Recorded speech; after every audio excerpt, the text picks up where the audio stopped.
दया बरसा देना, मेरे सर पे हाथ धरो माँ, ज्ञान। जय श्री कृष्णा सनातनियों, आप सबको बसंत पंचमी 2025 की हार्दिक शुभकामनाएं। मैं पूजा झा।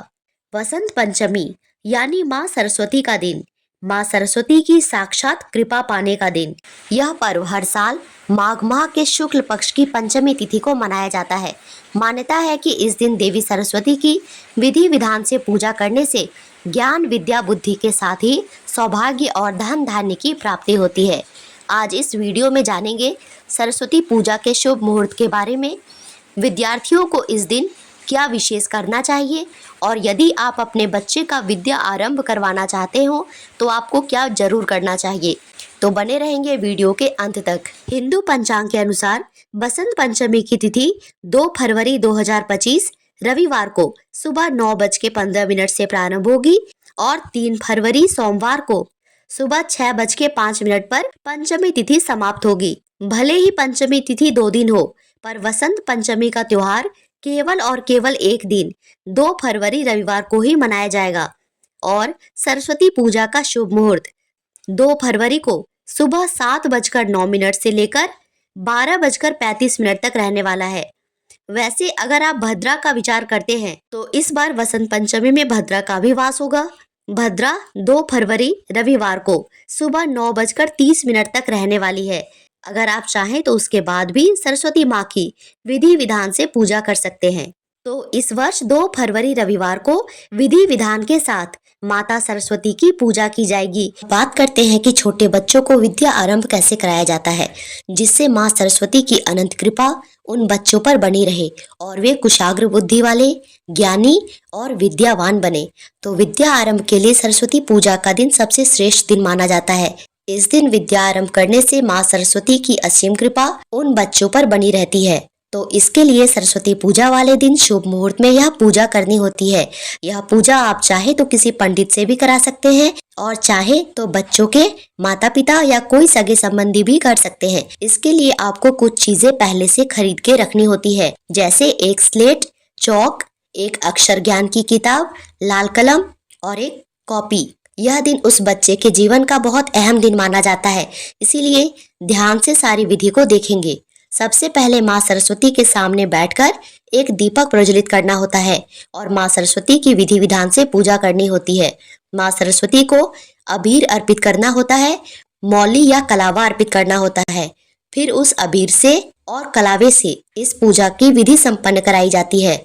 और इसके साथ जो भी चीज आपने खरीदा है, कॉपी, बुक्स वगैरह, वो सब भी माता सरस्वती के सामने रखेंगे और उस पर भी थोड़ा अक्षत, जल, फूल, धूप, दीप दिखाएंगे और माता सरस्वती से प्रार्थना करेंगे कि हे माता, आज से यह बच्चा विद्या आरंभ करने जा रहा है, इसे ज्ञान, विद्या, बुद्धि प्रदान करें। माता सरस्वती की कृपा हमेशा उस बच्चे पर बनी रहे। और अगर आपका बच्चा शुद्ध उच्चारण कर पाता है या अच्छे से शब्दों को बोल पाता है तो उससे भी माँ सरस्वती की स्तुति करा दे। और इसके बाद विधि शुरू करते हैं। सबसे पहले उस स्लेट को लेकर बच्चे के हाथ से छुआकर मौली को उस स्लेट के कोने के तरफ से चारों तरफ से लपेट लेते हैं और वह अबीर जो आपने माँ सरस्वती को अर्पित किया था उसे घोल के रख लीजिए।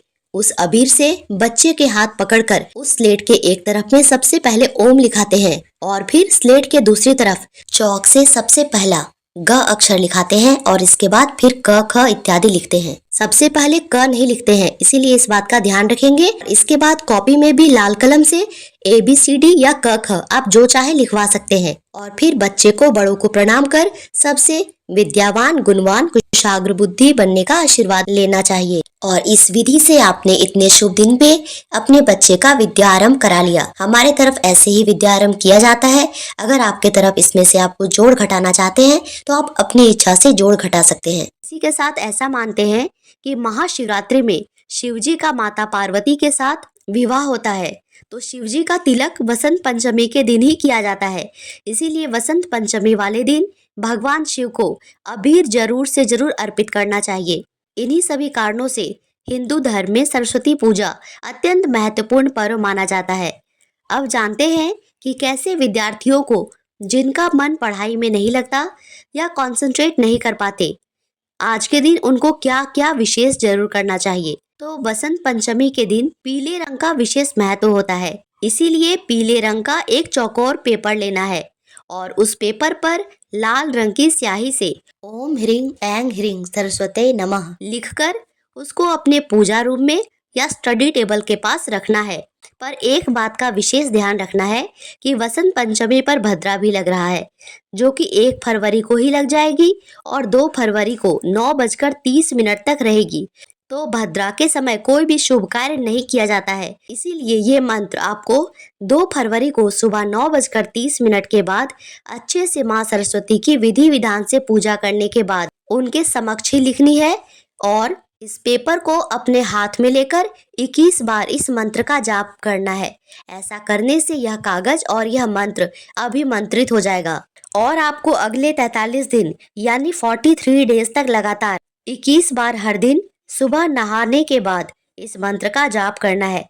चाहे आप बच्चे हो या बड़े हो, यह कोई भी कर सकता है। इसी के साथ मैं आपको एक और उपाय बता रही हूँ। अगर आपका बच्चा पढ़ी हुई चीजों को याद नहीं रख पाता या पढ़ना ही नहीं चाहता है, तो आपको ये उपाय जरूर करना चाहिए। आपका बच्चा जिस भी रूम में बैठकर पढ़ता है या रात को सोता है, उस रूम में दरवाजे के बाईं तरफ मोर पंख का एक बंडल लगा दीजिए। ये आपके बच्चे के कंसंट्रेशन पावर को सही करता है। पढ़ने के बाद बच्चा जिन चीजों को भूल जाता था, ये प्रॉब्लम भी धीरे धीरे ठीक होने लगेगी। ये सारे अचूक उपाय हैं, आप आजमा के देख सकते हैं। इसी के साथ सरस्वती पूजा के दिन किसी गरीब या जरूरतमंद बच्चों को कॉपी, पेन, बुक्स वगैरह का भी दान करना चाहिए। आशा करती हूँ ये वीडियो आपके लिए उपयोगी रहा होगा। ये उपाय जरूर कीजिएगा और मेरे चैनल को सब्सक्राइब एंड वीडियो को लाइक करना मत भूलिएगा। Thank you so much for watching. Stay tune for more videos. Radhe Radhe.